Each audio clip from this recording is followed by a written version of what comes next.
Asia, located in Mumbai.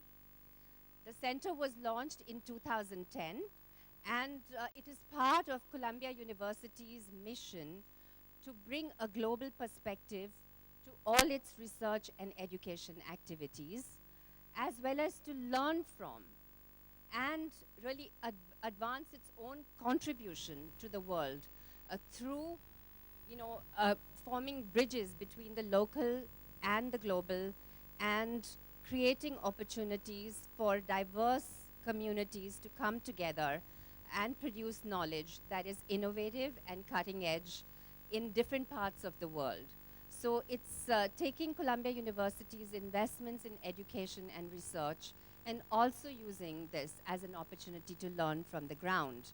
There are 8 centers in the world, including the one in Mumbai, and they are located in Amman, Paris, Turkey, Istanbul in Turkey, Chile, Rio, Beijing, and I think I got most of them. And yeah, and these centers really are part of the president of Columbia, Lee Bollinger's vision. And Columbia has undertaken a strong commitment to its global agenda and to becoming a global university. Yeah, and the Bombay Center, the Mumbai Center, focuses in 4 thematic areas: global health, global economics, sustainable urbanization, education, culture, and knowledge. We undertake, people ask us, what do you do? We undertake research. We try to widen the impact of research that is sometimes limited to academic spaces, and we try to take it out of those academic spaces and usual comfort zones to new spaces and new areas. We also do educational and training programs. So this is what we do. The center, our office, since its inception in 2010, the center has been located in this very building, the Express Towers. And the Express Towers in Nariman Point is a very, very iconic building, both in the history of journalism and in the history of this city and country, right?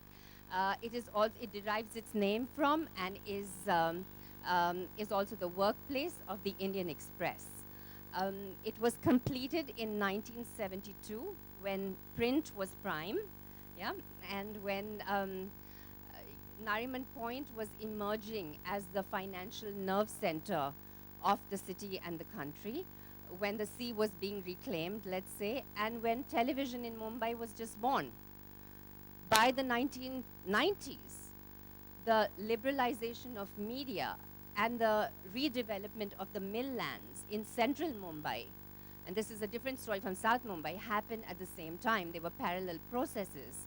And central Mumbai then became the home of a majority of the large private broadcast channels, the home to the large companies of broadcast media. In this century, we can see that the movement has been further north, where a lot of the digital media companies, including Google and Yahoo, are located in Andheri East, which used to at one point be the home of the film industry and the studios there, which have now gone to Goregaon and Film City, and Andheri North is where a lot of, and Bandra Kurla is where the new IT and digital-based media companies are located. So can we conclude from all these shifts that the city has infinite capacity to accommodate all kinds of media, all kinds of diverse, types of media with all the technologies, and that we really are witnessing an era of the plurality of media? Or do these shifts, signify a disruption in journalism practice as we know it? What are the continuities and what are the opportunities that these shifts signify? And what are the losses and transformations in journalism practice that we can associate with these new technologies? The future of journalism is the subject of the conversation today, and we are very happy to welcome Dean Coll. Steve, welcome. Let me read a little bit about him. He's very distinguished, so I can't say it off the top of my head. Steve Coll is the Dean of Columbia University's Graduate School of Journalism and the Henry R. Luce Professor of Journalism. He's a staff writer at The New Yorker, the author of 7 books of nonfiction, and a 2-time winner of the Pulitzer Prize. Between 1985 and 2005, he was a reporter, foreign correspondent, and senior editor at the Washington Post. There, he served as the paper's South Asia correspondent for 3 years, where he covered Indian elections, the assassination of Rajiv Gandhi, and other major news events. He also covered Wall Street and was the Post's first international investigative correspondent based in London. Over the years, he won the Gerald R. Loeb Award for his business coverage, the Livingston Award for his work from India and Pakistan, and the Robert F. Kennedy Award for his coverage of the civil war in Sierra Leone. He served as the managing editor of the Post between 1998 and 2004. The following year, he joined The New Yorker, where he has written on international politics, American politics, and national security intelligence, intelligence controversies, and the media. Joining Steve in this conversation, Steve will give a presentation, and then after that, he will be in conversation with Anant Goenka. Anant Goenka, as you all is the Wholetime Director of the Indian Express Group and the head of new media at Indian Express. Anant has also a past in working with Spenta Multimedia and Bloomberg, and he graduated from the Annenberg School of Journalism, where he was, let me get this right, where he was a Dean Scholar of Print Journalism at the Annenberg School of Journalism in the University of Southern California. And finally, I just want to say that this event has been co-hosted by the Columbia School of Journalism, the Columbia Alumni Association, and Columbia School of Journalism. I want to specially acknowledge Ethan Phillips here, the Columbia Alumni Association of India. Lots of our alums. Thank you, Malika. Thank you. We'll do the thanks later, but thank you for our alums who've been really great partners in this. The Columbia Global Centers Mumbai, and my team is out there. So thank you to the team. The Indian Express Group, and again, thank you to Anant Goenka, who's been an amazing host, and his team, including you, Naveen Banswal. Thank you so much, and Kishore, and also Caravan Magazine. I see Anant Nath, you are here. Our recording and broadcasting partner for this evening is Bloomberg TV. So welcome again, and Steve.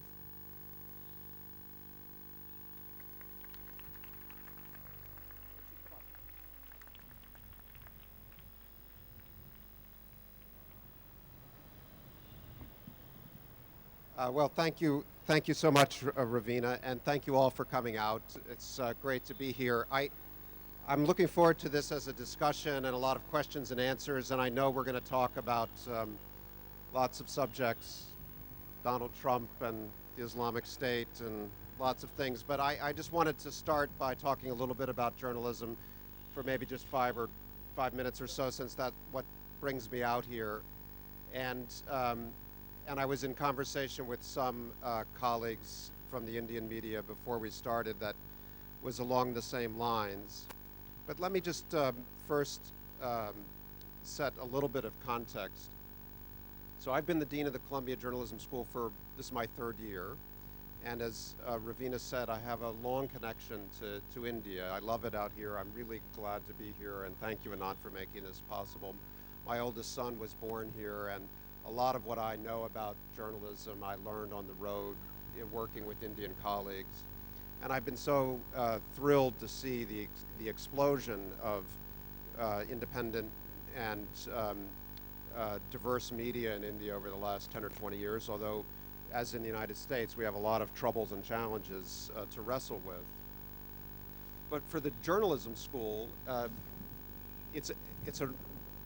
I'm here because I want to build a connection, a deeper connection between India and the school. In the last 5 years, in our graduate programs, we've graduated 100 graduates from India in just 5 years. And the role they play at the school is growing and deepening. They're often the most talented of our international students. They come with language skills. They also come from a place where there's a lot of journalism going on, and so they're sort of driven and oriented to what the public purposes of journalism can be. And so we have a lot of alums that we're very proud of, but also many more in the making. I guess in taking up this invitation to start at least a little bit talking about the frontiers of journalism, and a graduate school like Columbia is a very good place to kind of reset one's understanding of the profession. Of course, I recognize I'm talking here to people like you who know more about where the frontiers are than I do, and at the same time other people who may not be part of our conversation at all, so I'll try to summarize this very quickly. I guess my hypothesis is touring all the newsrooms in New York, having their editors and leaders come out to the school to speak to our students, and traveling. I think my hypothesis is that we're entering a second phase of the digital disruption now. And I think it's probably good for those of us who are interested in the professional practice of journalism. By that I mean, when the disruption caused by digital media began, obviously in the late 90s, but really started to accelerate after 2000, I think there was a lot of euphoria and magical thinking about how the restructuring of the relationship between journalists and audiences was going to create a whole new community, almost a utopian theory of the citizen journalist and the amateur's role and the wisdom of crowds. And quite a lot of that has borne out. It turned out to be very important. But it has also disappointed us, as most utopias do. And it turns out that crowds can possess wisdom. They can also act as mobs. And that the public purposes of journalism, as we think of it now as a profession, that have really been around for 150 years or so in the form that we think of as professionals, those endure, and they're required. They involve holding power to account. They involve the pursuit of transparency in democratic government. They involve bringing in excluded voices and excluded stories into the conversation, whether it's national or global or local. And they involve figuring out how to engage curious citizens in the complexity of the world through storytelling and great reporting. And that's what drew so many of us into this profession. And the idea that one new wave of technology was somehow going to wash away those professional purposes always seemed doubtful. And now I think the second phase that we're entering in our relationship with technology, it includes some promises that we can take these emerging technologies and actually apply them to our enduring democratic purposes. So I want to just mention a few examples of why I'm sort of excited about this sort of phase. Take sensors. Sensors that detect changes in the environment. A couple of years ago, a paper in Houston, which is a community that has a lot of refineries and chemical manufacturers in it, was paying attention to what the state of Texas was telling them about air quality every day in different parts of their community. This is obviously a subject of some interest around here. And they were sort of doubtful, the reporters in the newsroom were doubtful that the state's monitoring of air quality was reliable. And they said, well, how can we test this independently on behalf of communities that may not even have any monitoring going on? Well, so it turns out that today, as in so many areas of emerging technology, the cost of detection of changes in air quality has dropped, and the power of computing and processing and evaluation has increased. And there are commercially available badges that you can buy for workers in your plant that will alert them if they're in an unhealthy, toxic environment. A lot of companies buy these, put them on their workers, and have them essentially self-monitor. Well, the newspaper went out and bought a bunch of these badges, went all around Houston, hung them on trees, hung them on playgrounds, hung them on houses, interviewed householders and was able to document that the reality of air quality in Houston was very different from what the government was often reporting.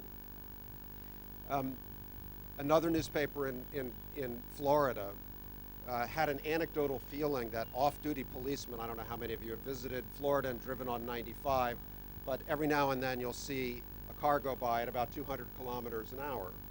And less often, but too often, you'll see a wreck on the side of the road that seems to have been caused by someone driving so recklessly. Well, the reporters at this newspaper said, I have a gut feeling that there's a problem here. And they knew that off-duty policemen were involved in 1 or 2 accidents.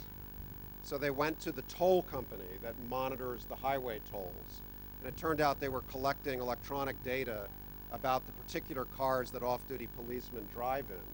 And by doing a Freedom of Information Act request for that data and very carefully measuring the distances between toll booths, they were able to prove that off-duty policemen routinely drove at 200 kilometers an hour and were responsible for a shocking number of accidents and deaths.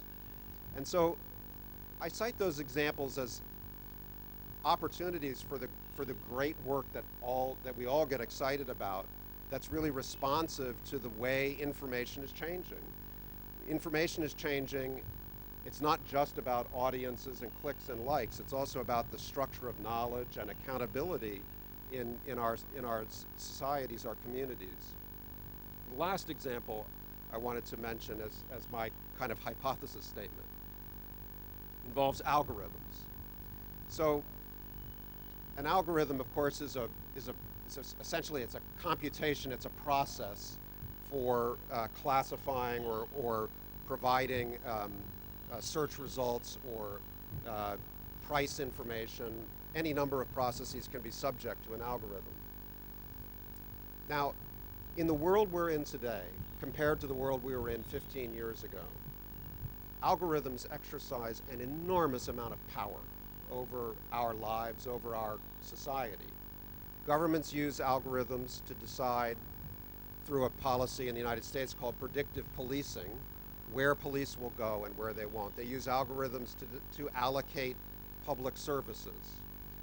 Corporations use algorithms to decide what search results you'll get when you type in certain terms. They also use them to set what price you may pay when you shop online.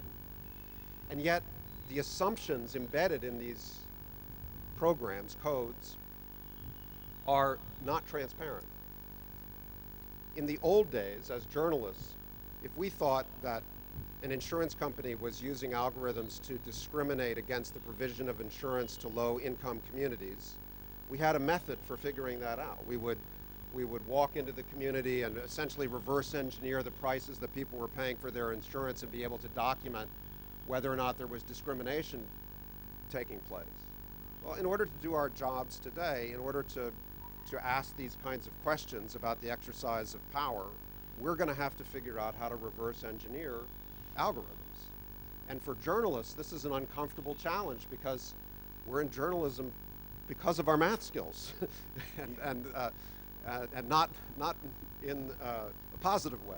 And so there's a very exciting opportunity, actually, and this is the last, this is sort of the destination of my hypothesis, which is, I think in newsrooms, but also at a graduate school, we've got to figure out how to teach computation and emerging technologies and sensors and virtual reality. There's a lot of other examples we could talk about to journalists so that they can use them for the deep professional purposes that have brought us all into being.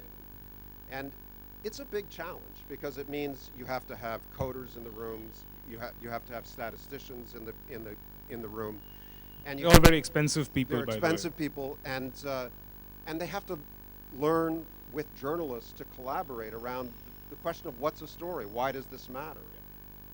The thing, I'll finish here, but the thing we've learned about trying to meet this challenge is that it's very well suited to a university because it has to be interdisciplinary. The coders are often brilliant and creative in thinking about what these technologies and codes can produce by way of insight, but they tend to have much less understanding of why it matters as a journalist would. What is the power being exercised here that we need to scrutinize? What is the danger to the public health that we need to clarify? And so you need to have, and it's not as if only journalists know the answers and only coders have the insights, but getting them into conversation about the purpose of journalism, the opportunities of reporting, that's the trick. And to do that in an environment where you can have people coming out of lots of different academic disciplines talking in the same space is I think the best solution we've been able to come up with so far. Until we turn out coders who are also computer scientists who are also journalists, it'll probably require a coalition. Sure. So Steve, I'm as optimistic as you are, and I think in India it's a little easier to be optimistic because the mainstream legacy sort of mediums are still sort of growing. So anything happening on digital is incremental. We are well aware of all over the world, sort of legacy media has sort of not given the same kind of ROI that we were once used to. But so we are optimistic generally, but only because you said what you said. I'm going to be a little bit play devil's advocate, and just ask you. You spoke about algorithms. Now, do we have to accept the fact that both Google and Facebook, two huge organizations, literally, we're at their mercy. We have to find ways to be more visible on platforms, and sort of, these are the people who sort of are calling the shots now. Is that a reality that we should accept, or should we still be fighting it? Well, you're a great journalist, so you immediately went to the dark side of the moon. Yeah, no, that is the most important issue of our time in terms of the health of independent journalism. And I was talking about it with one of your colleagues earlier. And it's a very here and now question. Just to step back a little bit and contextualize this, first for the general audience that isn't in the fight with us. Should we just get a quick show of hands? I mean, how many people here are involved with journalism or media broadly? I mean, just to understand. Okay, yeah, so we're in safe territory. Yeah. So, of course, the first thing we have to acknowledge is that the very issue of the role of social media platforms in distributing the news to citizens, which is a very urgent issue of right now, is one example of how the whole equation of journalism, publishers, and audiences has been changing very rapidly. I mean, we've been iterating very quickly. So we went from desktop World Wide Web revolutions to incipient mobile revolutions, now to social media platforms being the issue. So in answering the question, I just want to say, I don't take this snapshot as durable for all time, but it is the moment we're in. And what's happening is that Facebook and Google in particular, but other social media platforms, are taking away from publishers, really you could argue for the first time in decades, their own distribution to their audiences, their own ability to essentially bring the news to their readers. And in doing that, the platforms are going to have to, in my opinion, answer some questions about their responsibilities now as publishers. They resist this label. They resist the idea that they have a relationship with content creation or content selection. Their preference is to be seen as a neutral platform. But the role they're playing now in delivering the news, I think, undermines that position, and it raises essentially a challenge of negotiation. Dialogue might be a more polite word, right, between publishers and social media platforms. Just to finish, I don't know what you guys are doing, but in the United States right now, basically the equation is, if you're the New York Times or USA Today or name your newspaper, or even if you're ABC News or a broadcast organization, if you want to compete in audience growth, you almost have to deliver some of your stories across Facebook and Google, even though you're going to lose control of the audience and your own distribution. So the question everyone's wrestling with is, should we do that? Should we resist it? Should we refuse? Should we opt out? Or and by opting out, build our own destination that we hope will be our own community, irregardless of Facebook and Google, that they'll be contextual, but they won't be our community. And I think what's happening in the US is that most publishers are afraid of these platforms and their growing influence on audience, so they're just doing both and letting the clock tick a little bit and see if they can succeed with their own platform, but experiment with the social media platforms. I think after the collapse of the Daily, Murdoch's last sort of attempt, and the Times paywall sort of letting Google finally crawl the Times back, Times UK, I don't know, my view is, and I think most of the Indian media here also, is to embrace, and and why not keep growing your audience. But when you talk about growing the audience, sort of one of the older conventional sort of wisdom of how to do well on the internet in India says stick to ABCD: astrology, Bollywood, cricket, and devotion, right? So in that sort of context, now we are far more nascent in our evolution on the digital cycle.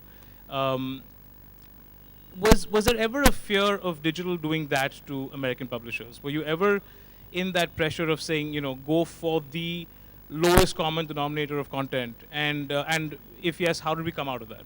Well, it's happening. It's subtler and it's less it's less driven by click metrics, but it goes to the question of the role of metrics in news publishing and in newsrooms and for journalists. And here there is clearly tension between the preferences of reporters and journalists and the needs or the preferences of owners and publishers. But I think it's a tension that can be resolved, and in the US you see it starting to be resolved, I think, not to be too optimistic about it. And part of it is, what do you count and why do you count it? In the revolution of metrics where newsrooms had big dashboards suddenly blinking in the front of a newsroom showing what stories were trending, what reporters had succeeded in having X number of likes, which was really quite demoralizing to many professional journalists and for good reason. You see now a second generation of thinking about how to use this data, and of course a push to count something different than just clicks, to count engagement, to count quality time. What's the evidence that you're really getting through to an audience, that they're sticking with you, that they're reading to the bottom of even a 1,000-word story? And Chartbeat and other companies have come up really trying to push with advertisers and advertising agencies as well as with newsrooms the idea that you should count what you believe in. And from an advertiser's perspective, you should count what matters to the consumer, which is engagement. Right. And so if that argument can be won, that will be enormously important. I think on the ABCD side in the US, there's still a lot of pressure for growth. And the Washington Post, my alma mater, is a good example. I think a very positive one. Since Bezos bought the paper, I think he's done an excellent and responsible job as an owner. He's kept a great editor in place. He's resourced the newspaper. He's stabilized the newsroom. He's improved morale. He's brought a lot of young people in. He's invested in technology. But one of the things he's done, and it's the right ambition in my opinion, is to try to drive audience growth from a place where it was flat and behind the New York Times to a place where it could be one of the top 2 or 3 newspapers digitally in the United States. And now they've just passed the New York Times in Unique Monthlies last week. They're driving on a very fast curve. Well, my colleagues and friends in the newsroom recount a conversation at the beginning of this drive a couple of years ago. They're all very serious, very public-minded journalists. But they wanted to succeed, and they sat around and said, if we're going to pass the New York Times in clicks, we're going to have to do some things that are going to make us really uncomfortable. And so they've got their share of ABCD up on that site, and it shows. And it's a question of how you manage that growth and the quality of engagement with an audience that will lead the audience to pay for the news. The final comment is the New York Times has succeeded with that substantially. They have not succumbed to clickbait, though they've used metrics to learn about how to adapt to the digital age. But they've been rewarded with subscription revenue. And now they've managed to change their revenue picture from roughly 20% subscription, 80% advertising to pretty close to 50-50 or better. And that's a big win. But New York Times' success is also a lot to do with native advertising, and probably something we can also talk about. Native advertising, as we all know, is this new sort of murky sort of advertising space where you've got journalists who are getting involved in trying to create content that is journalistic, but yet has a sort of motive behind it. It's sponsored by a particular corporate or particular sort of point of view, and being transparent about that. That's the sort of next challenge. But in this world where you're talking, with all these sort of this risky world of journalism we're talking about, at one point in time where journalism was sort of profitable, comfortably profitable for any venture, you found journalists who were getting into the business, people who were joining journalism, their motivation in life was to change the world. Is that sort of passionate, I want to change the world, I want to fix things, I want to sort of, set this right, I have a particular sort of, area that I think needs to change. Is that not going to remain the driver in the future? It's still the driver. Certainly at Columbia, I've been amazed. We have a specialized program in investigative reporting that has, an endowment and resources and scholarships, and so it's always been very popular. We've always had a lot of applications for what used to be like 16 or 20 spots. And in the last 2 years, the number of applications has doubled out of the blue. I mean, we were all stunned. We thought maybe we'd put the label on the wrong part of the website or something. But in fact, when you meet the students, they're very driven to go deep and to have a public life as an investigative reporter, as a journalist. And I think also there's a very practical thinking behind this growth, which is no matter how these kaleidoscopic changes in audience strategy and advertising mix evolve over the next 20 years, I think it's quite sound to have confidence that if you know how to report, if you know how to break stories, if you know how to surprise audiences with new information, you're going to be valuable. And so I think distinguishing yourself by going deeper, and this is true in documentary filmmaking and some other areas, it's a sound strategy, but it's also a good way to live a life. And I think a lot of young people that I've gotten to know over the last 2 or 3 years are motivated that way. I'll ask you a last question about journalism, then one we'll sort of get beyond journalism. I've had the pleasure of reading the Grand Trunk Road, so I'm going to ask you one question about India, and then we'll open up to the audience. Steve, today, if you've written a book on ExxonMobil, which is very popular. Most people here have seen or read it. Is business journalism specifically getting more and more challenging? Are the PR guys winning that fight? That's interesting. I'm asking this to you because you described ExxonMobil as a closed and disciplined company, so possibly the most challenging company to go in and sort of dig out from. Yeah, that's certainly the hardest subject I've ever reported on. I had no idea what I was getting into when I started out there, although it actually raises your game, makes you better. It's very motivating to go up against a hard subject. But look, corporations are trying to adapt to the digital age the same way journalists are. And like guerrilla organizations and terrorist organizations and lots of other entities, human rights organizations, they've discovered that one of the gifts of the digital age is that you can be your own publisher. The barriers to entry have collapsed. And so they're trying to tell their own stories. And like politicians and militants, they're looking over the heads of professional journalists and saying, I can ignore you and still achieve my goals. So that's a structural change that journalists can't address.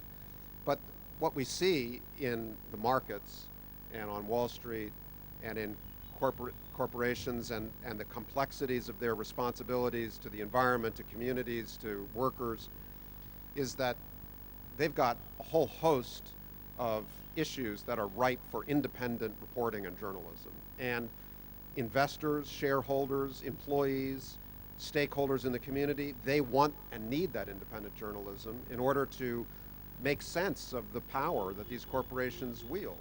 And ExxonMobil's easy. They're a dirty fossil fuel company.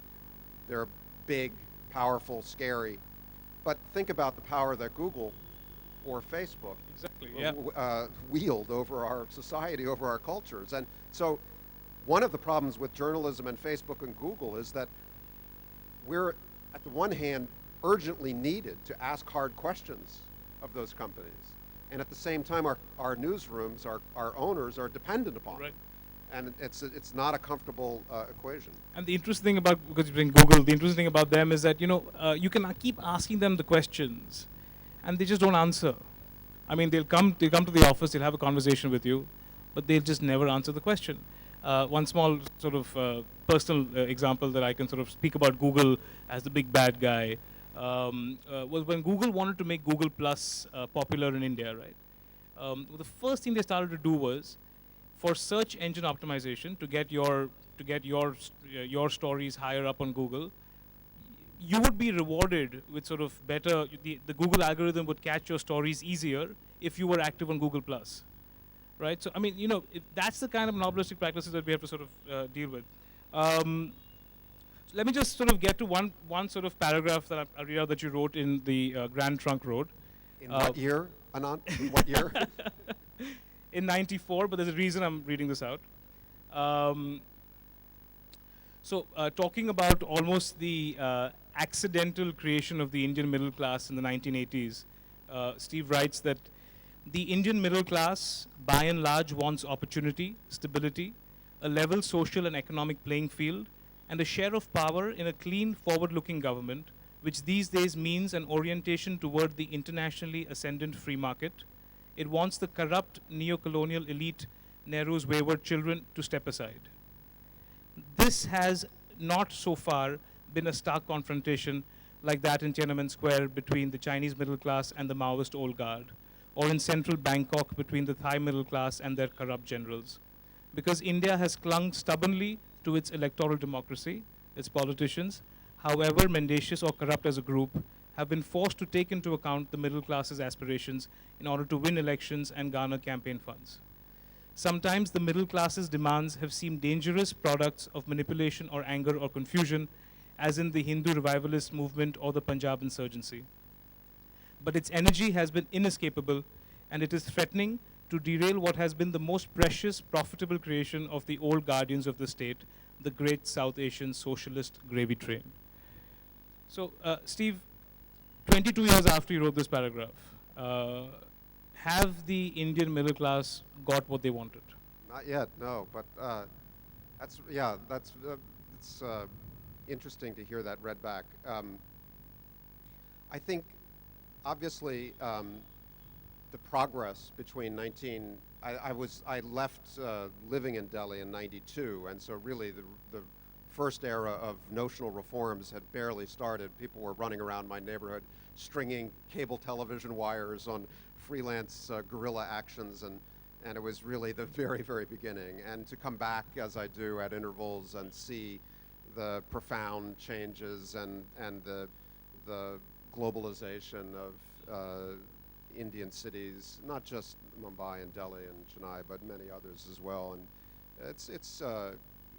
it is really a tide that has lifted in those 20 plus years. But in the movements that you see the middle class generating in Indian politics, in Delhi, on the streets, the search for some kind of cleansing expression of the will of the middle class, the urban middle class, then you see the struggle continues, and the stubbornness of the state and its capture by lots of different waves of political parties, political generations, is part of the story too. I do think that the success is more notable than the failure, but that's not the popular view in London or certain circles in New York. The narrative of the kind of the stasis and the resistance of the state and of the machines to the natural kind of openings that a fully enfranchised middle class would create is still the outside perception of India. I find that that's too simple. That there are waves within waves, and Yeah. since you bring that up, it's interesting. Do you find that sort of the New York Times, I don't know about the Washington Post, I don't read the Washington Post that often, but the New York Times, the LA Times, they love showing India in a certain light. They love putting rapes on page one, poverty, that kind of conversation. Do you feel that that's, am I right in saying that? And It's a much larger subject about the limits of foreign correspondence. I think it's hard to generalize. I think some of the Times coverage is very sophisticated and essential. I read the Financial Times every day too, and I think their reporting is very essential as part of a mix of a kind of media diet. But look, the way I judge my own failings as a foreign correspondent is just to read foreign correspondence about the United States. If you read the British press about the United States, you'd think that there were really only 3 subjects in the United States that were worth writing about. The Bible Belt and evangelicals, gun violence, and obesity. And if you can put all those together at a state fair in the Midwest, you've got a Sunday A1 story. So it's just a natural habit of people writing back to their own cultural prejudices and blindness. And I can forgive that as a journalist, as long as there's other work going on too that's more surprising, more independent, and more authentic. Sure. I want to ask you many more questions, but I'm going to have to sometime sort of get the audience in here because you're a wonderful audience. If there are any questions, just see if raise hands going up there. Can we get a question here? The mic. Rohit Gandhi, one of the things about the Indian middle class, one thing that I like about the Indian media, sort of our setup right now, is that we are representing more than just the middle class. You've got a very rich, vibrant vernacular press. You have a very rich, vibrant sort of English and then Hindi press as well. So Rohit is with Z, and he's going to sort of be starting a independent South Asian international news channel. So, Steve, you talked about the idea of the second disruption. You talked about how do you put the genie back in the bottle? Once Twitter is out, once the mob gets out and starts criticizing things, how do you put that whole genie back in the bottle? How does the second disruption happen? Well, I think what I was thinking of was maybe less of a disruption as a kind of as a sort of resurgence of professional independent conduct inside the first disruption. So you have now a more fully formed competition between professional journalism and the kind of uncertainties that accompanied the first phase of the disruption. I mean, if you think back to what was happening in newsrooms about where is the digital revolution going to take us, at the time that I was finishing up at the Washington Post in the early 2000s, people had competing visions for where this was going to land, and some of them were really quite radical. That there would be really no intermediaries who were professional reporters, that there would be radical customization and no common journalism in the public square about big subjects like elections or war. And a lot of other visions, many of which were well-grounded and have been partially realized, but some of which, including primarily out of Silicon Valley, presumed the end of the professional as a doomed incumbent. That was, if you went out to Silicon Valley in those days, the hubris, which is still not very hard to locate out there, about the inevitability of engineering and the kind of disruptive left coast relationship with information as the new form of democratic information, and the sort of doomed future of editors and book publishers and people who selected and people who trained. That was very powerful in those days, and we were on our heels.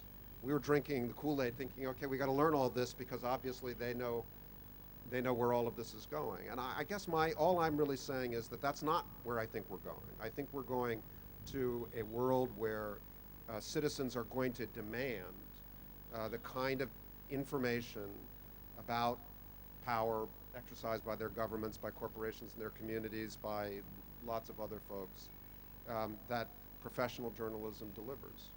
And you see in the innovative use of emerging technologies for these purposes, that's why I was highlighting those examples, that we can deliver on that. Yeah. Another question here? Sure, go ahead, please.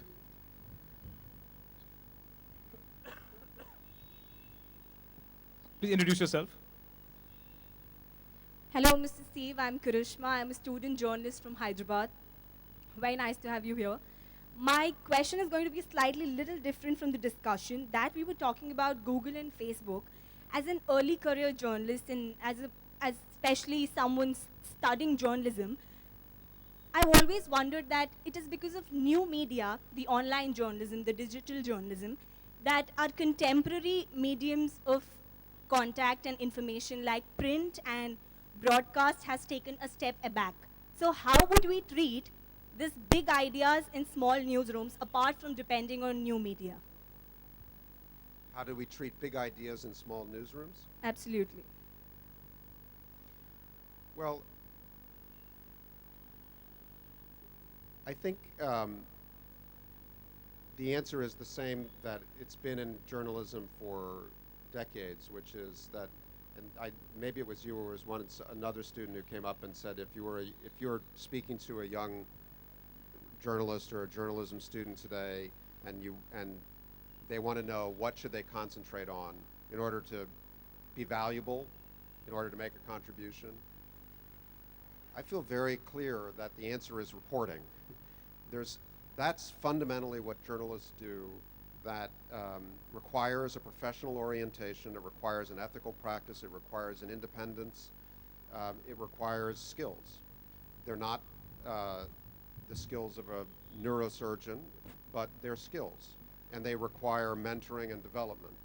And the more you practice them, the more effective you become. And in a small newsroom, if you're a single subject newsroom, or if you're a broad subject newsroom covering a small community,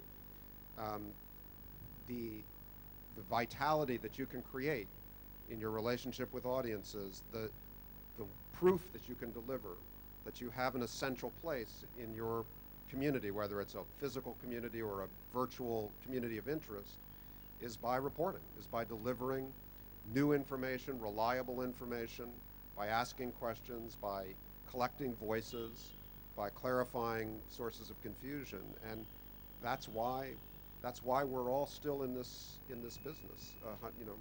And just to take that forward, you know, at some point, journalism was always sort of considered, or good journalism was always sort of thought of to be anti-establishment, whether that's anti-corporate or anti-government. It's always, you look at the establishment, whatever's in power, in a certain adversarial sort of way. Does digital change that at all? I don't think it does. I think, look at the practical effect that the changing structure of information the digital age has had on, say, whistleblowing disclosures, WikiLeaks or Snowden. You know, when the Pentagon Papers, when Daniel Ellsberg photocopied and carted out the Pentagon Papers and gave them to the New York Times, the secret history of the Vietnam War, forget what year it was, he practically needed a truck to get that stuff out of the Pentagon. But today you can put it on a thumb drive and deliver it to a reporter. So I think the technology is, it's not neutral, because it's changed the structure of information, it's changed the relationship between journalism and audiences, but it doesn't have a bias about institutional power.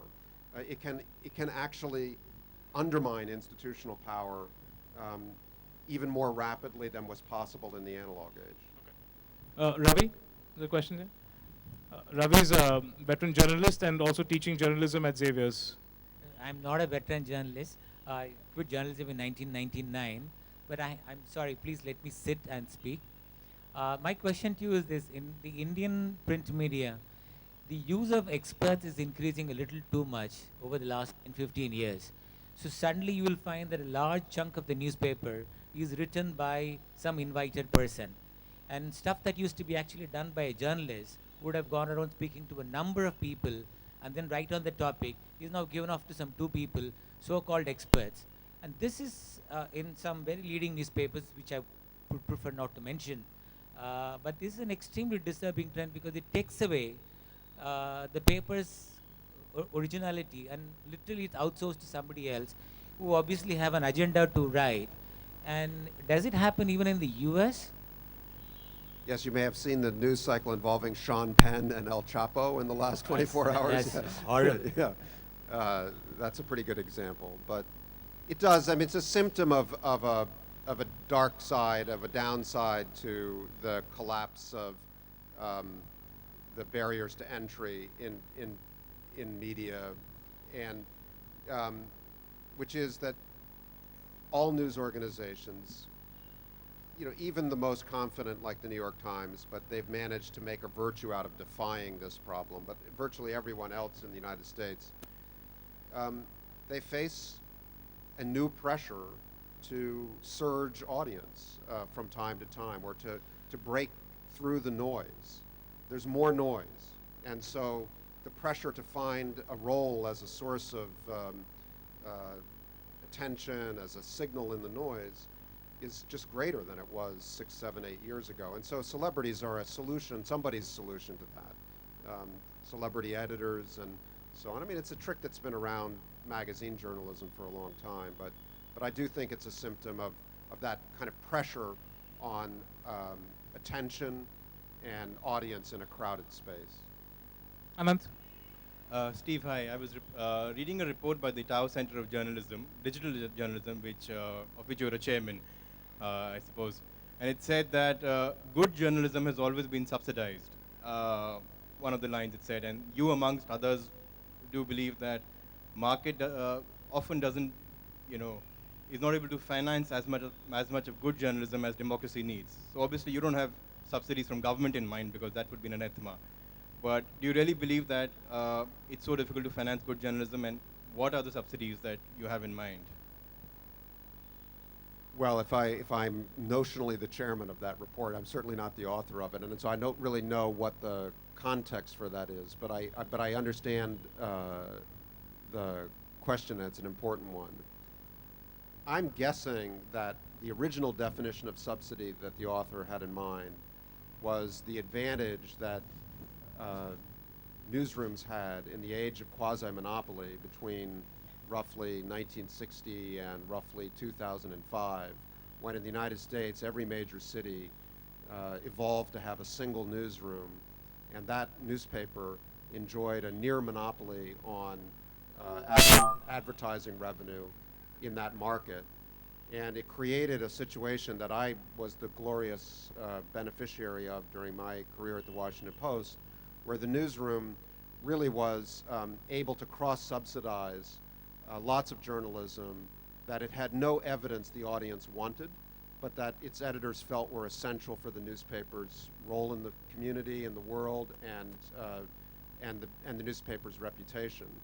At the Washington Post and investigative reporting, having an investigative reporting team, for example, a full-time investigative reporting team of civil service level but significantly well-paid professionals out there every day working on projects that would take a year to complete, that was a form of subsidy that was made possible by the particular commercial structure of newspapers before the disruption. We were always very reluctant to survey readers about what kinds of journalism they wanted, because in the newsroom we thought we didn't really want to know the answer, and the advertising department really didn't need to know the answer because the paper was making so much money that what could be broken, we said. But every now and then we would do surveys. And in the end, the answers were kind of encouraging. At the Washington Post, for example, the #1 news that readers said they valued the paper for, that they could not get anywhere else, was international news. Even though we had correspondents all around the world covering countries and conflicts and subjects that were really not on the radar of American politics or foreign policy. So that's then.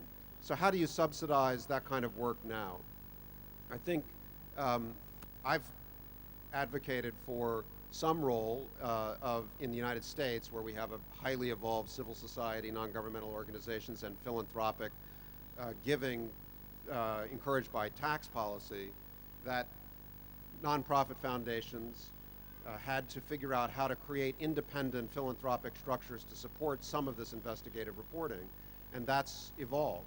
We do some of it at the journalism school, but there are bigger organizations like ProPublica, which has a very substantial newsroom, does investigative reporting, Center for Investigative Reporting in San Francisco. They do meaningful work. I mean, ultimately, though, for serious investigative and independent enterprise journalism to thrive, it has to have an independent commercial basis, I believe, because otherwise you don't have the power to stand up under the greatest moment of pressure. You know, if you're going to take Snowden's leak and you're going to withstand the possibility of espionage charges and national security cases, you better have a payroll and a financial position that allows you to fold your arms and say, no, we're going to defend this position. And it's very difficult to do that if you don't have sound commercial footing. Yes, please. Go ahead, right there.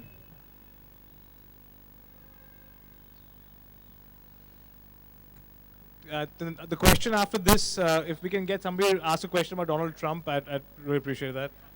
Go ahead. In the world of espionage, like you said, Snowden, how well can you classify whistleblowers as journalists? For example, Julian Assange from WikiLeaks.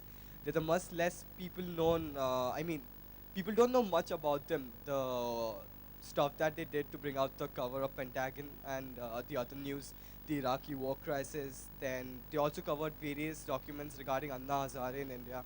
Can you elaborate on that? What whistleblowers as journalists? And before you answer, just quickly introduce yourself, please. I am Atandra Ray and I'm from Xavier's, St. Xavier's College. Good. That's a great question. Complicated, but just to pick off two pieces of it. If you look at the totality of what WikiLeaks has brought forward, it's been enormously valuable to the American public and to journalists and to researchers. I mean, I still find myself using the State Department cables, and the level of classification in those cables, though it was they were notionally, some of them as high as secret, really there was very little sensitive information in them. Now, WikiLeaks acted as a publisher, and at a certain point they decided to stop trying to take responsibility for the possible harm that they would do by disclosing these raw records, which might very well might have jeopardized individuals who are named in the documents and so forth, and who didn't have time to prepare themselves for their disclosure. So I always objected to WikiLeaks' decision to just publish en masse as if all information wanted to be free. Snowden is a different, but I think in the end they did both things. They used journalists as intermediaries to try to figure out how to minimize harm, and then they also acted irresponsibly by dumping entire data sets without any intermediary effort. Snowden was different. Snowden actually was good for journalism because he had a body of records that were far more incendiary and potentially dangerous to individuals and to the interests of states, multiple states, than anything WikiLeaks had ever brought out. And Snowden decided that he was not going to be responsible for figuring out what the public had a right to know and what should be kept secret for various reasons. And so he handed his files over to journalists and said, you figure it out.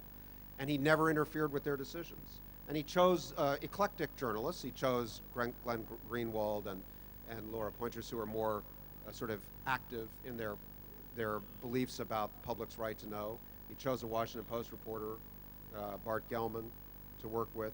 But ultimately, he honored journalism by saying, you know, you're going to have, you, the Guardian's editors, are going to have to be the filter here because I don't know how to do it. And while there's still a lot of disagreement about some of the decisions that those journalists made, on the whole, I think there's an appropriate recognition that they acted professionally, responsibly, and sought to minimize harm while also serving the public's legitimate right to know some of the information that Snowden had disclosed. Yep. Next question there.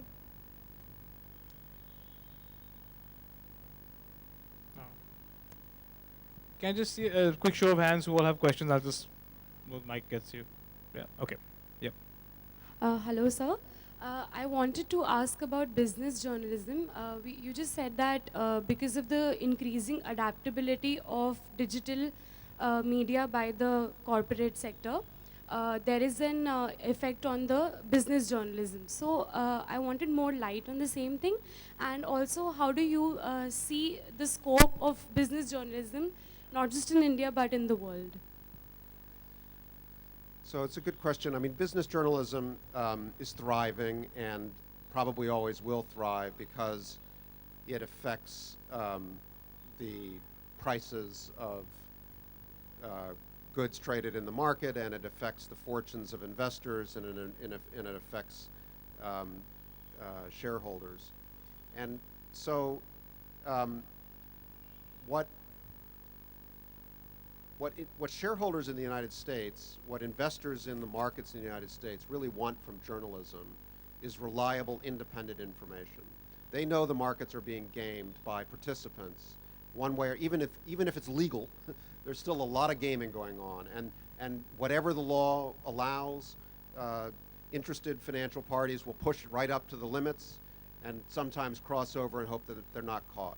And in the absence of investigative reporting, it's very difficult to expose outright fraud or gray area practices. It's very difficult to independently assess claims that corporations make about trends, prices, supply, so on. And so there is an enduring role for independent financial reporting, business reporting, to essentially tell the truth about what's going on, and also to look for fraud. I have a friend of the school who got involved in investigative reporting because he was a short seller. I don't know if everyone knows what a short seller is, but someone essentially bets against companies in the market and tries to make money when they fail.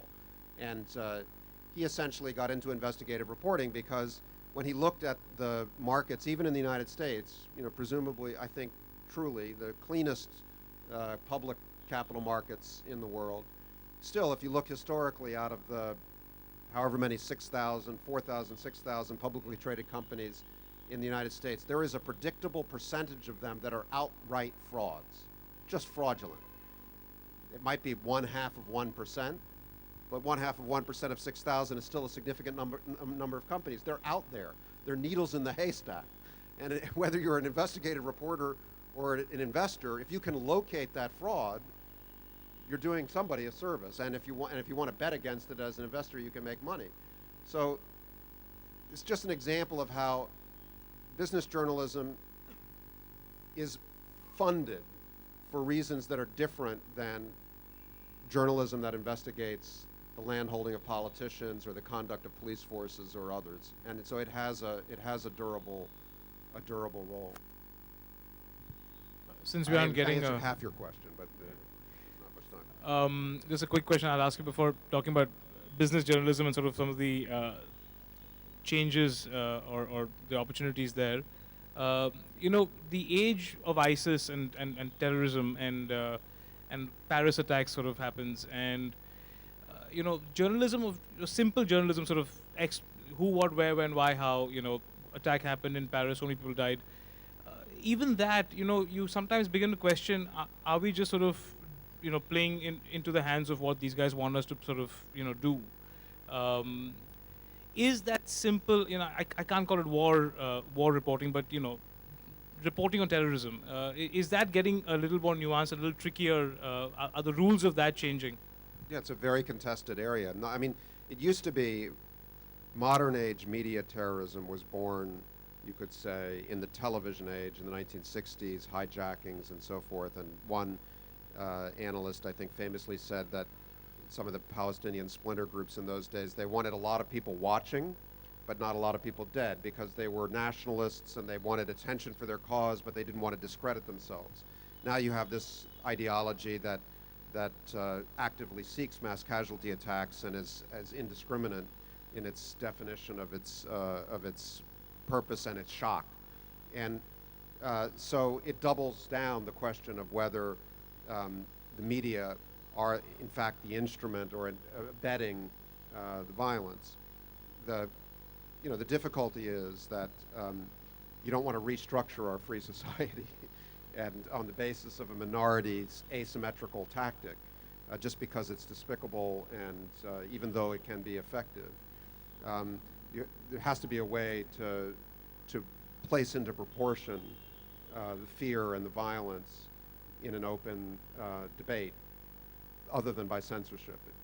And yet, what's happening now, especially around the Islamic State and other forms of online radicalization and provocation, is I think there's a next generation, even in the United States with our pure First Amendment tradition, there's a new conversation emerging. The White House went out to Silicon Valley last week to advance it about hate speech, essentially. One person's hate speech is another person's protected dissent. But there's always been there is some provocative speech, even under the First Amendment, that's prohibited. It's a very narrow body of speech in our country. Shouting fire in a crowded theater and inducing a stampede is not protected speech. But it has to be almost that narrow to fall afoul of the First Amendment. But we recognize simultaneously that a lot of other democratic societies, particularly in Europe, with different histories of collective violence in recent memory, have evolved a relationship with a definition of hate speech that wouldn't be consistent with by democratic acclamation. So I think what's happening now, to be more practical about it, is that the social media companies are entering into a conversation with the government. It's possible to do better to define and enforce a policy of online hate speech around certain content that is violence. And that's a very tricky conversation in the United States, but I think talking to people in Silicon Valley, we have to recognize that this is a problem, and we don't want to solve it with a sledgehammer, but we don't have the luxury of ideological purity. We've got to look at this as a practical way and see if we can figure out something that is balanced. Yes, please. Yeah, go ahead. I'm Vidhi, studying economics in my final year BA. I have this question in mind. Traditionally, the media has always been there, which in itself is persuading by now with the different sectors actually, maybe politically, economically. So how do you feel this loophole that being persuaded media these days, which is violating the ideology of free press? Say the last part again? So the ideology of free press, which is kind of being persuading these days, so that is kind of, I mean, this is not really, which is desirable. So Yeah. how do you see it? Well, I don't know. Your belongs to you, and I wouldn't pretend to look into it with a great deal of insight. But I do know from the students at our school and from the content that's being created by the millennial generation in the United States, generation now in its 20s, and the brands and the content that they've been rewarding as consumers. There is a distinct sensibility that this generation is bringing to media. It's very interesting. I'm not sure that I can describe it completely, but one of the aspects of it is that this is a generation that grew up with media in its pockets, and it grew up creating media and using media to define identity in adolescence, in young life. There is a relationship with the creation and sharing of content and with ideas about privacy and sort of social sharing space, completely different from anything. Bow down to it, try to understand it, but recognize that every generation gets to invent its own narratives and its own journalism. And when I look at some of the journalism that's coming out of this sensibility, like Vice, we were talking about this before, citing it's a little bit dangerous, some of it's a little bit silly. So was our generation's experimental, dangerous journalism, from Rolling Stone to 60 Minutes. It's part of the renewal a sense of energy around what journalism is and storytelling and whose voice is heard and what kind of vocabulary do we speak in. I'm all for it. But again, I mean, we spoke about this earlier, but still, Vice is covering what has always been covered. It's just tonality that's changing. That's right. And tonality, this generation is just, my view is that it's just less politically correct. It's saying, it's using names, it's saying names, it's curse language, whatever. It's just not doing the politically correct sort of conversation. And is that a trend you see sort of that will only get amplified now, or will we, or I had a version of this conversation with a colleague the other day, and when you get to a certain time of life, you'll get there soon enough, you realize you have a generational perspective, and you're looking back, perspective about your generation. And so I'm basically hesitant to take a view of generational characteristics, but I'll do it anyway. I notice in the generation coming up, certainly in journalism at the school and otherwise, that there is a sense of telling one's own story, of a kind of a narrative. And tweeting and sharing and creating content for your friends. And so, you have a story. And whereas in journalism, I think sometimes as a reporter, you really don't want it to be about you. You want it to be about empathizing with others. And so helping younger journalists cross out of that narrative, that's important. Sure. Yes, there's a question there. Yeah. Yeah. Good You need to put the mic closer to your mouth. Since you have closely observed Indian society as well as the American, this question is based on politics of Indo-US relations. You'll have to put the mic a little high. Yeah,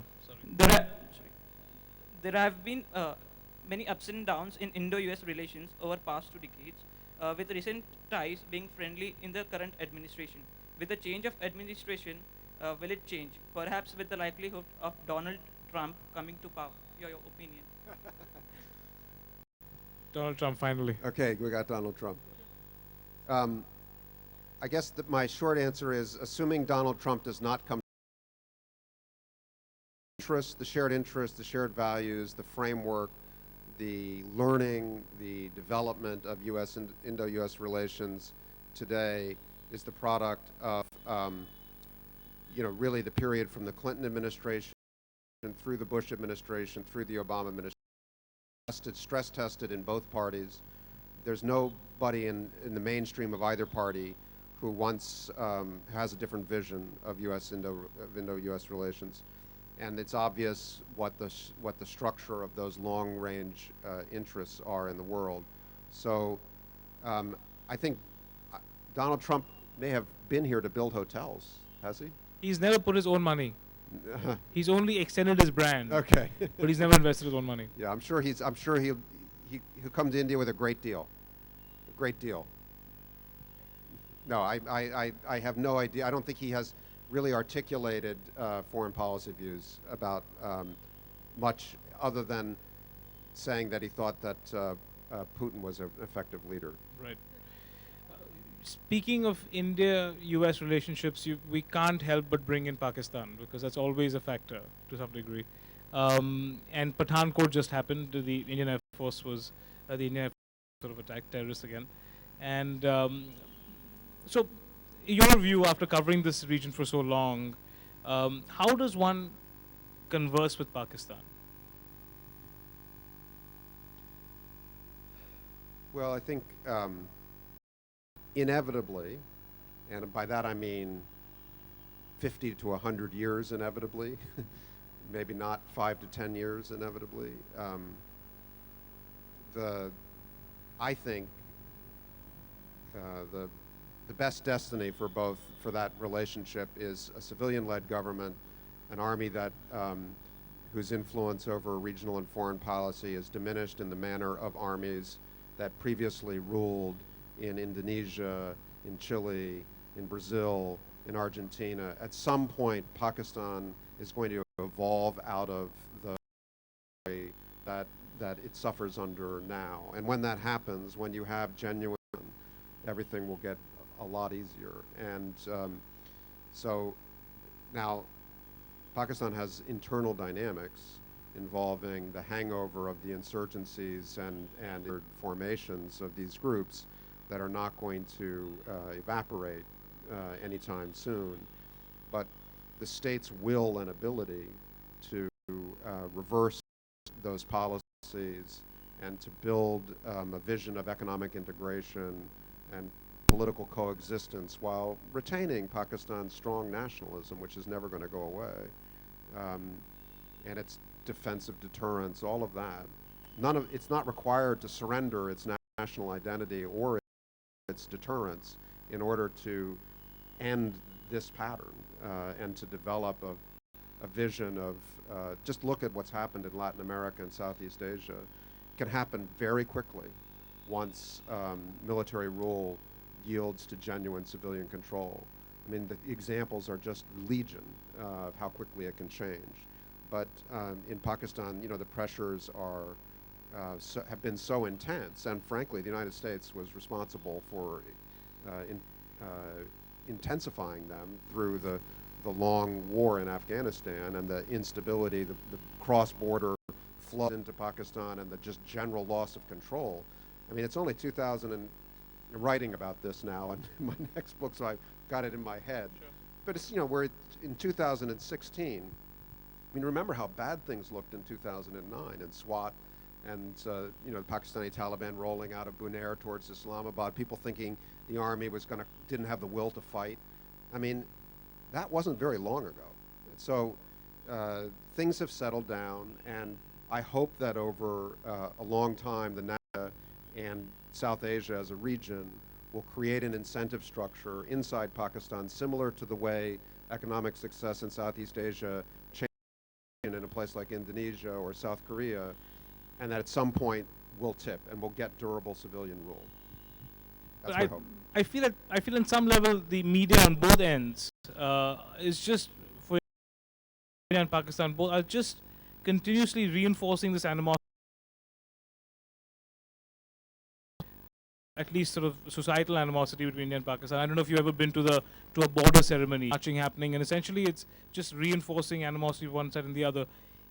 Do you think that the media could play a more responsible role in that relationship? I do. I really do. I used to hope that your generation of media leaders would change the equation, and that your generation of professionals, NGO leaders, medical doctors, business leaders would somehow, in the same way that the middle class kind of started to change Indian politics from the bottom up, that they would start to reset the cross-border terms, take it away from military to military, take it away from the foreign secretaries, and start to redefine it. But unfortunately, when you go to these like off-the-record SARC media conferences, it's even worse. Yeah, exactly. And so I don't know. I guess there's a nationalism coming up in the next generations in both countries that is more deeply rooted and virulent than I had wished for. Right. Yeah. So another question here at all? Yeah. Can you get a mic there? Get a mic here, please, for the second row. Hi, I'm Havish. I'm working for Credit Suisse. So my questions around the quality and quantity of content. That'll be a little louder, buddy. Sorry. Sorry.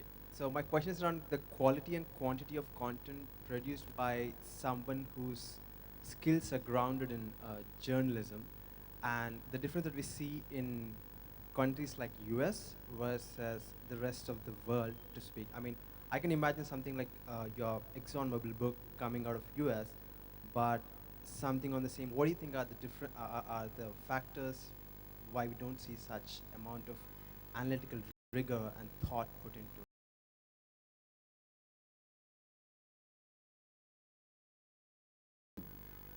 Maybe fat, thick books like that one are not so easy to produce because of the structure of the publishing industry here. I'm very fortunate to be able to do this kind of work with the support of a publisher. It's expensive, it takes time, and the audience for work like that is uncertain. So I'm very fortunate to be able to do that work. But I think your question is important even more broadly than in reference to, say, a big enterprising book like that. because it has to do with one of the pressures we started out talking about, which is, the speed of journalism and what they really want about their needs.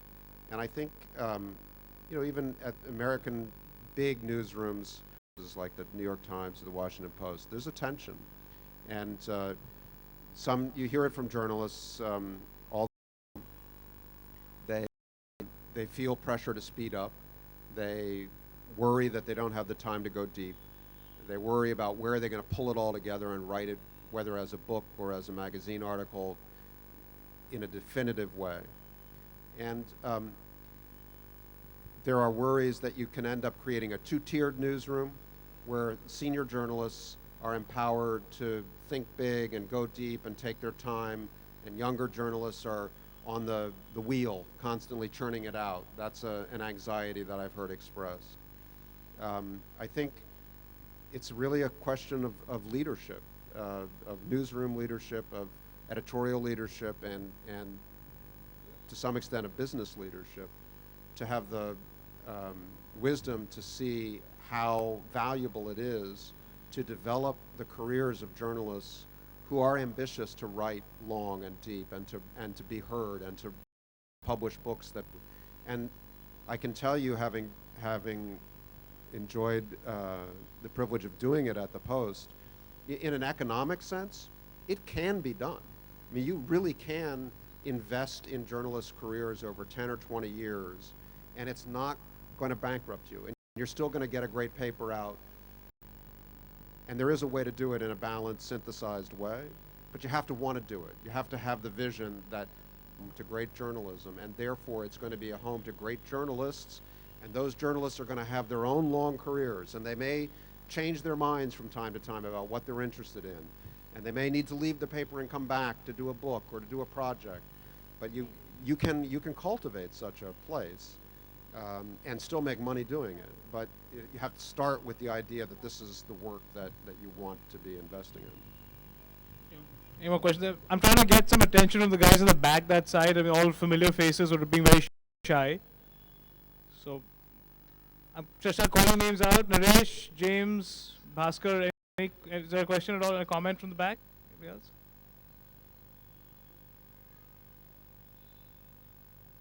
Great. The mic found you, Bhaskar. Yeah.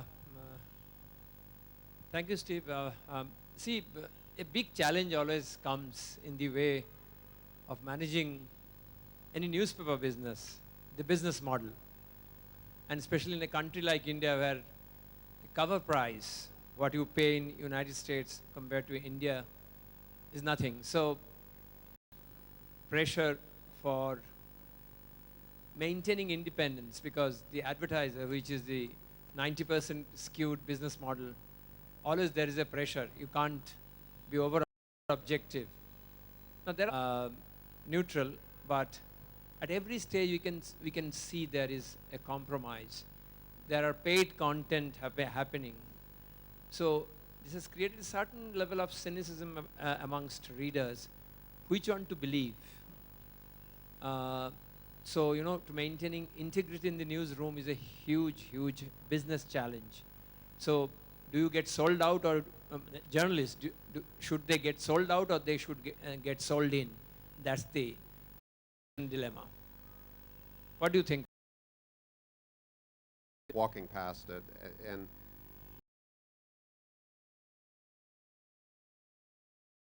source of support for journalism has collapsed. And part of it is because the barriers to entry have collapsed, and so there's so many more publishers spread across audiences, but mostly it's also because digital advertising is a completely different business than the print advertising that drove certainly American newspapers in the glory days. And you have a race to the bottom on pricing with machine program purchases and so on that are all about clicks and not at all about quality or engagement. So you see news organizations confronting this crisis in advertising and hoping that it will stabilize so that they can build other revenue around it. But what everyone knows at this stage is that there's going to have to be other revenue, whether it's subscription or other kinds of fees. People are going into the events business. The New York Times is running luxury cruises where their reporters will come along and give you lectures. I mean, so you're the revenue challenge, and this is true even at a time in the United States when the economy is, not booming, but it's recovered full. Wait till the next recession, and so I think there's a little bit of a space here to try to answer some of these questions about where the revenue is going to come from. The most encouraging answer is subscriptions, but it's not enough. And somehow, as formats change, some successor to effective print advertising, has to be identified.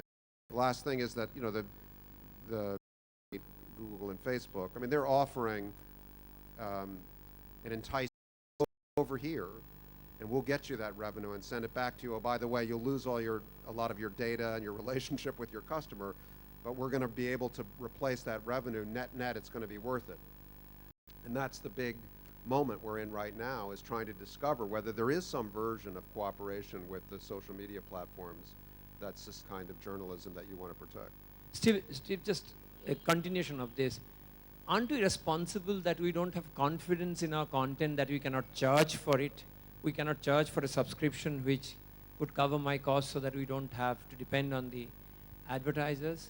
And I think this is what is the key challenge, that we don't have confidence in ourselves. We have given it free to Google, and we have given it to everyone free. I think, and Google cannot create such good quality content. Journalists are still creating great content. People pay for Vice, and they invest in journalism. And in the process, what is happening, that even publishers are not investing in journalists as well as in journalism. Yeah, no, I agree. I mean, look, all newspaper publishers made a mistake at the beginning of the digital age, at least in the United States. They extrapolated the model they knew, digital future, and they thought they wanted the content to be as accessible as possible, and they'd already been giving it away. We used to sell the Washington Post for 25 cents, and so they decided to try to build large audiences amidst the uncertainty of the digital age. And only now are they trying to convert those large audiences to paying audiences. If you're the New York Times, you can do it. I mean, the New York Times' digital subscription strategy has been a success. It hasn't replaced all the advertising revenue that they've lost, but it's still substantial. It's a foundation for their future. They're investing enormous sums to create that quality journalism that people are willing to pay that price for. And for journalists and publishers operating in the middle market, which is still an essential part of where journalism needs to succeed, it's been harder to convert those free readers to subscribers, but it's important. But somewhere have we journalists sort of lost that sort of sense of respect and this nobility in our profession? Do you think people respect journalists a little bit less than they did 20, 30 years ago? You know, in the Indian context, one of the few first deodorant that I saw was, a very active journalist sort of, in the sun, and came in the studio at night and ended her day by saying, "Hey, I'm still smelling great because of my deodorant." And a recent deodorant ad, has a journalist who smells, so the journalist is now the villain, not the. So have we sort of lost that nobility? I mean, in the United States, as a guide, you have both narratives. You have the narrative of the stupid, irresponsible, often broadcast journalist, or the reckless, mendacious newspaper journalist who does a lot of harm in the course of their work.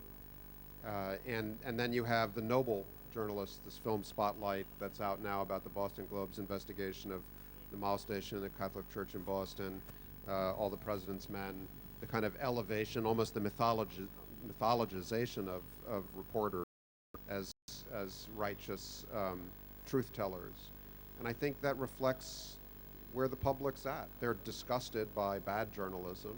They want good journalism, and they're willing to honor it when they can find it. Steve, let me invite Anant Nath to just give a short closing, and thank you for your time here.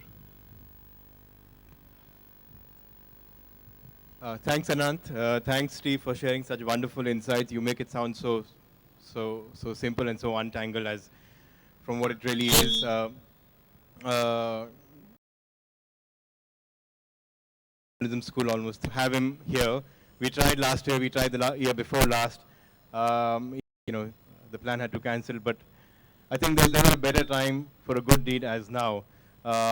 Steve, you're here at a very critical juncture. Of course, Indian media is grappling with all the issues that you guys have discussed, from new media and, of course, politically. The environment is ever more insular than it was before, and these are challenging times for media. Columbia University is in a unique position because you have the wonderful global center here as a center of excellence, as a university that houses the best journalism school, I would say, in the world. You are in a unique position to engage in the deep participation that you're here for. I know this is your first visit as the Dean of Journalism School. I'm pretty sure this is one of the many visits you're going to make. You're going to forge, I hope you're going to forge deep partnerships with news organizations here, play an important role, hopefully, in tackling all these important issues that you guys have discussed, and not to mention ethics in journalism and protection of journalists. Whistleblowers is one of the important issues that we face here. But beyond whistleblowers also, beyond protection of whistleblowers, there are other similar political threats that media organizations and journalists face. So I'm pretty sure Journalism School will work with the Global Center here and news organizations in the coming years. All the best for the next few days. And Anant, I think there's a small token of thanks that you guys have organized for Steve. Can we have it?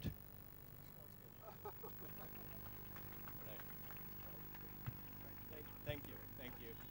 Thank you. Thanks, Anant, for such a better venue than Express Tower and this wonderful place that I didn't even know existed in Bombay. Thank you, and please stay back for some